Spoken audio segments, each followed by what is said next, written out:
ஒரு காட்டுக்குள்ளே ஓநாய் ஒன்று இருந்தது. அதற்கு நல்ல தாகம். சுற்றி பார்த்தது. அங்கே ஒரு அருவி தெரிந்தது. அதை நோக்கி ஓடியது.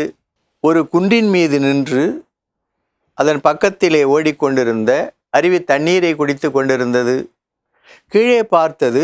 அங்கே ஒரு அழகான ஆட்டுக்குட்டி, அதுவும் தண்ணீரை பருகி கொண்டிருந்தது.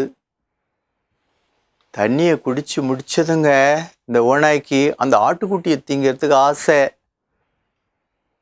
அப்போ அந்த ஆட்டுக்குட்டியை பார்த்து அது கேட்டது, ஏன் தண்ணியை கலக்கிற, நான் குடிக்கிற தண்ணியை அப்படின்னு சொன்னது. அந்த ஆட்டுக்குட்டிங்க அது பள்ளிக்கூடத்தில் படிச்சுட்டு இருந்த ஆட்டுக்குட்டி, அறிவு நிறைய.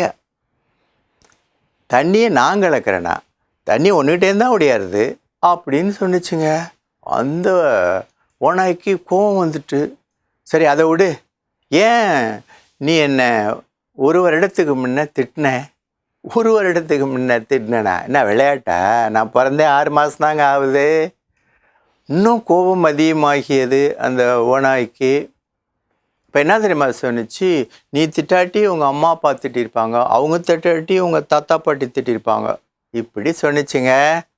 அப்போ அந்த ஆட்டுக்குட்டி புரிஞ்சுக்கிட்டு, இது வம்பு வழக்க பார்க்குது, நம்ம திங்க பார்க்குது அப்படி என்பதை புரிந்து கொண்டது. அந்த சமயத்தில் அவங்க பாட்டி சொன்ன பாடம் ஒன்று அந்த ஆட்டுக்குட்டியின் மனத்திலே மின்னலென தோன்றி மறைந்தது. என்ன பாடம் தெரியுமா? இந்த பாரு, துஷ்டர்களோடு நீ வாதாடாதே, துஷ்டர்களோடு நீ வாதாடாதே, அவர்கள் எதையாவது சொல்லி உனக்கு தீங்கு விளைவிக்க பார்ப்பார்கள் என்ற பாடம் மனத்திலே எழுந்து மறைந்தது. அவ்வளவுதாங்க. அந்த ஆட்டுக்குட்டி பேசுவதை நிறுத்திவிட்டு எனக்கு பள்ளிக்கூடத்துக்கு நேரம் ஆயிட்டு, நான் போகிறேன், அப்புறம் பதில் சொல்கிறேன் என்று சொல்லிவிட்டு ஓடிவிட்டது. அன்புமிக்க சகோதர சகோதரிகளே, தீய மனம் படைத்தவர்களோடு நாம் வாதாடாமல் இருப்பது நல்லது.